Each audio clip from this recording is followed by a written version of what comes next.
মোহনপুর বেড়িবাঁধ দিয়ে যাচ্ছি। বেড়িবাঁধ রোড থেকে নদী দেখা যাচ্ছে।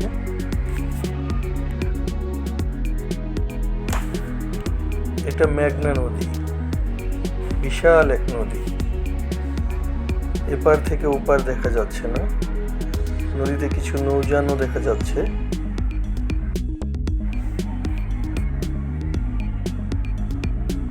পাশেই ছোট ছোট নৌকাগুলো দেখা যাচ্ছে, এগুলো জোয়ারের সময় এখানে এসছে।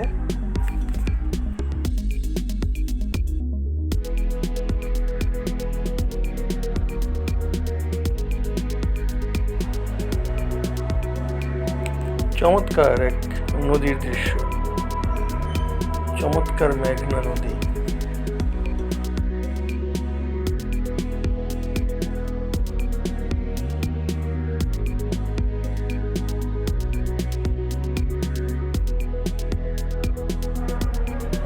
নদীর পাশ দিয়ে যেতে যেতে নদী দেখা আসলেই চমৎকার, এক চমৎকার অনুভূতি। এই মোহনপুর স্থানটি কোথায় আপনারা যদি চিনতে পারেন কমেন্টসে জানাবেন। আর ভিডিওটি ভালো লাগলে অবশ্যই সাবস্ক্রাইব করবেন, লাইক শেয়ার কমেন্টসও করবেন। Thank you.